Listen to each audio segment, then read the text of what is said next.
Welcome back to Unbiased, your favorite source of unbiased news and legal analysis. Welcome back to Unbiased. Today is Tuesday, April 2nd, 2024, and this is your less than 20-minute rundown of today's top stories. If you love the unbiased approach that this episode provides, you feel more informed after listening, please go ahead and leave my show a review on whatever platform you listen. Be sure to share the show with your friends, your family, whoever you feel might appreciate nonpartisan news. And of course, if you're watching on YouTube, please just go ahead and hit that thumbs up button. All of those things really help support my show. Before we get into today's stories, I do want to announce that the winner of the referral contest is Hayden Sullivan. I've already emailed her. She received her gift card, and I really just wanted to thank everyone who participated in the contest. I loved doing it, and I would love to do something like that again in the future. So if you didn't win this time, not to worry. I'm sure there will be other opportunities down the road. Without further ado, let's get into today's stories. A few things happened yesterday after yesterday's episode wrapped. For one, Florida's Supreme Court released some pretty important opinions. Donald Trump posted his bond in the New York civil fraud case. He had a gag order against him expanded by another judge. And then Hunter Biden's request to dismiss his tax charges was denied. So we will briefly cover those stories. That'll actually take up the bulk of this episode. And then we'll talk about the Israeli airstrike that killed 7 aid workers. And we'll finish today's episode rounding out our conversation from yesterday about migrants and voting and answering some questions that some of you had. At 4 p.m. yesterday, the Florida Supreme Court released 3 long-awaited opinions, 1 regular opinion and 2 advisory opinions. Basically, the difference there is that an advisory opinion does not adjudicate the facts of a specific case like an opinion does. So an advisory opinion just interprets law, because remember, the judiciary, our court systems, their role is to interpret law. And in doing that, they're either presented with a case, which is a dispute between at least 2 parties, right, where they're interpreting some law, or in the case of advisory opinions, the attorney general of a state can present a court with a question of law, but it's not a case, it's just a question of law. And the court will interpret it through an advisory opinion. So we got 2 of those and 1 regular opinion. The advisory opinions released yesterday specifically dealt with the constitutionality of 2 separate state ballot measures in the upcoming election.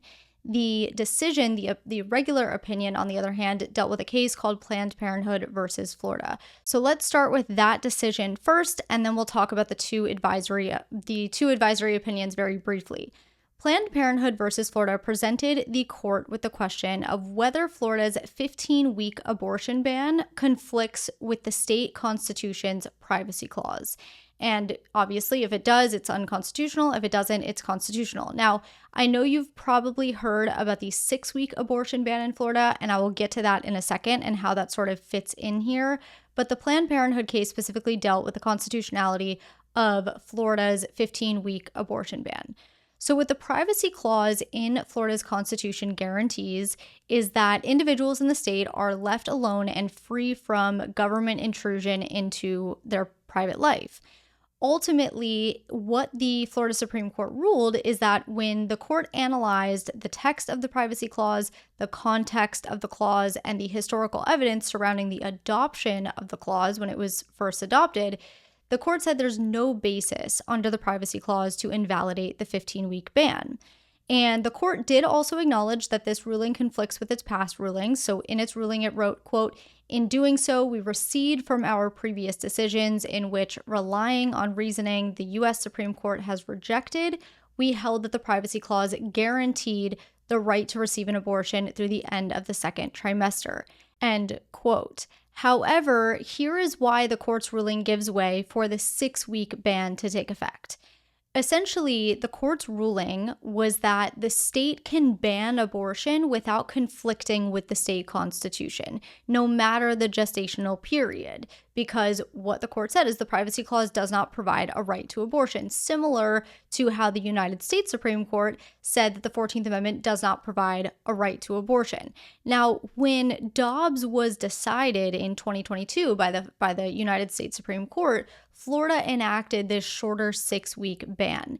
And as per the law, the 6-week ban would automatically take effect either 30 days after the state Supreme Court rendered a favorable decision for the constitutionality of abortion bans, or 30 days after a constitutional amendment. So now that the former is satisfied and the state Supreme Court rendered said decision, the 6-week ban will take effect 30 days from yesterday. But with all of that said, the Florida Supreme Court did not stop there when it came to the issue of abortion. One of the court's advisory opinions dealt with the constitutionality of a ballot measure limiting government interference with abortion. In other words, will Florida voters be able to vote in November in the election whether to enshrine the right to abortion in the state constitution? And we just saw something similar in Ohio. And in this case, the Florida Supreme Court said yes. When it comes to evaluating the constitutionality of a ballot measure in the state of Florida, the court will look at 3 things. 1, the proposed ballot measure must deal only with a single subject matter. 2, the proposed ballot title and summary has to meet the statutory standard for clarity. And 3, the proposed measure cannot be facially invalid under the federal constitution. So obviously the court weighed those 3 factors and ultimately found that the proposed abortion ballot measure was in fact constitutional. Then, in its second advisory opinion, the Florida Supreme Court applied the same analysis in approving a ballot measure that will determine whether adults have a constitutional right to use recreational marijuana. So in November, Florida voters will vote on a constitutional right to abortion as well as a constitutional right to use recreational marijuana. So then, shortly after those opinions came out of Florida, late yesterday afternoon, Donald Trump's attorneys filed paperwork with the court in New York confirming the posting of his $175 million bond. This paperwork shows that the full amount the full bond was underwritten by an insurance company based in LA called Knight Specialty Insurance Company. The chairman and majority shareholder of this insurance company, his name is Don Hankey. He spoke with CNN following the announcement, or the court filing, I should say, and he said that the deal came together pretty quickly and that Trump posted all cash as collateral. Originally, Trump was discussing doing sort of a mix and doing 20% cash and the rest in investment bonds, but he ultimately did all cash. Now, notably, court bonds are not the specialty of this insurance company. The insurance company is actually known for providing subprime auto loans to people with weaker credit scores. But Hankey says he reached out to Trump when he heard Trump was having a hard time putting a bond together for the full judgment amount of $464 million. And apparently at that point, him and Trump's team were sort of trying to figure out how they would put a bond together for such a high amount. But when that bond was reduced for $175 million, Trump's team reached back out to Hankey and they got the deal done. So the posting of this bond now means that 1, this appeal can proceed, and 2, Trump's properties are protected from any sort of seizure, at least for the time being, while this is on appeal. And something I did want to clarify from last week is that the judge reducing the bond amount to $175 million does not mean that the judgment is also reduced, right? So the judgment amount stays at $464 million, and that is what Trump will be required to pay if he loses on appeal or if the judgment amount is not reduced at some point in the future for being egregious or something. So the bond amount being lowered doesn't affect the judgment amount. I just want to make that clear. It only affects how much money has to be posted in a court account for this appeal to move forward. In some other news, around that same time that Trump posted bond, the judge in Trump's hush money case expanded a previously issued gag order against him. So here's what happened. Last week, the judge overseeing the hush money trial issued a gag order which prohibited Donald Trump from making any statements about witnesses, jurors, prosecutors, court staff, or any of the family members associated with any of these people.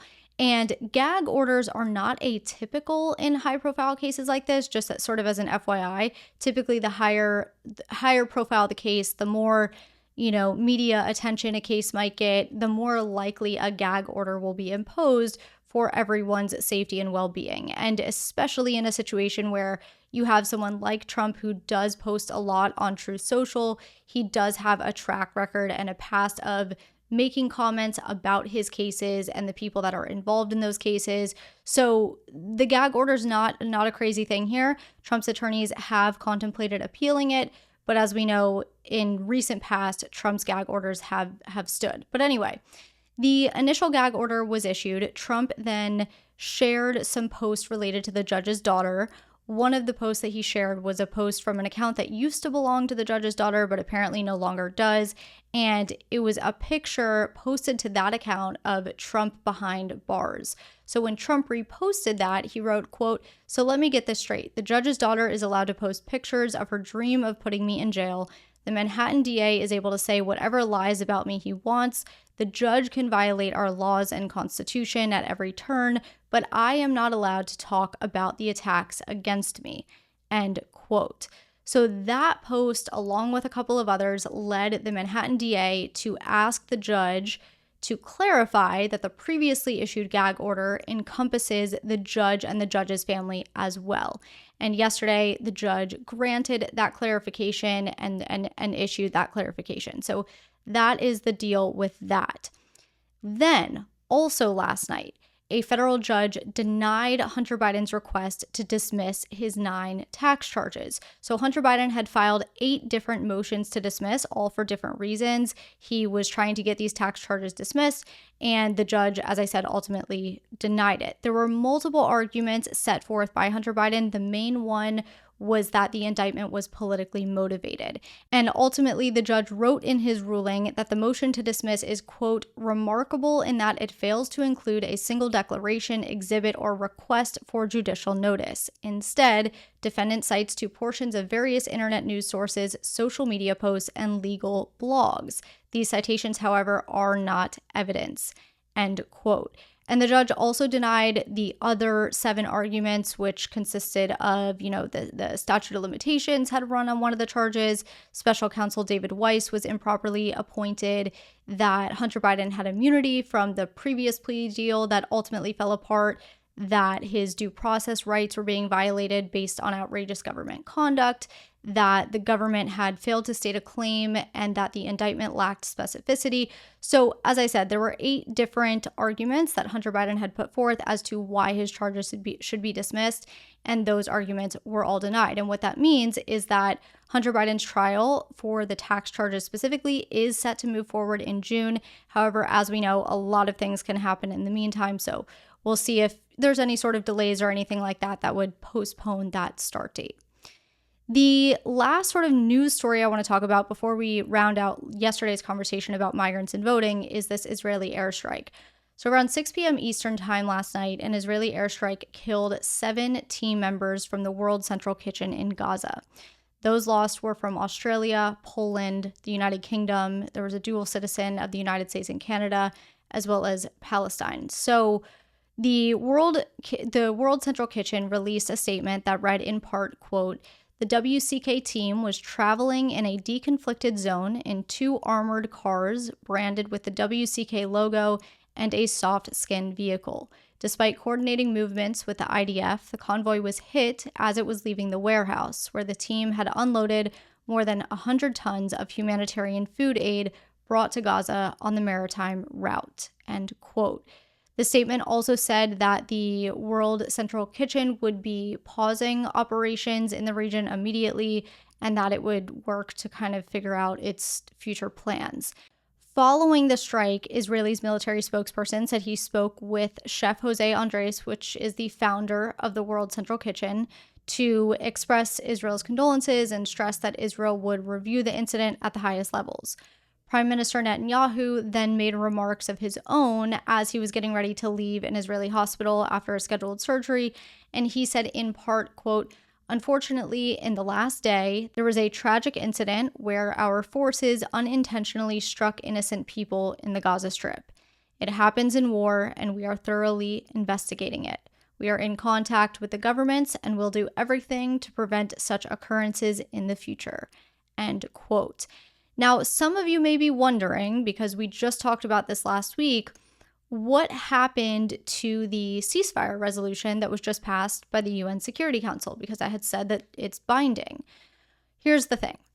Those resolutions, as per the UN's own policy, specifically Article 25 of the UN Charter, are binding on members of the UN, and Israel is a member of the UN. However, when it comes to actually enforcing these binding resolutions, it's a little more complicated. In fact, not even all of the countries were on the same page that it was binding. So after the resolution was passed, member countries were disagreeing as to whether it was binding. And again, this is despite the UN's own policy stating that it is binding.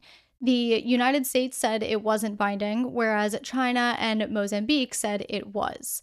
So as per the UN Charter, if a UN Security Council resolution is ignored, the Council can then vote on a follow-up resolution which would address the violation, and the follow-up resolution would then be a punitive resolution. So it would impose sanctions or something, maybe even authorization of international action. But that won't happen here because the United States, for one, would likely never allow a punitive resolution against Israel. And Israel knows that. So again, although Article 25 of the UN Charter says these types of resolutions are binding, they don't really hold much weight. Okay, and the last thing I want to do is I want to kind of round out yesterday's conversation about undocumented migrants and voting rights, because I had clarified some misinformation going around and said that undocumented migrants cannot vote in federal elections. And if you want to hear more on that, go listen to yesterday's episode. But after the episode, a lot of you reached out with a couple of related questions, and I was getting sort of the same questions. One, whether undocumented migrants can vote in local and state elections, and two, whether the surge in immigration that we've seen affects federal elections indirectly in the sense that it affects the composition of Congress and the electors.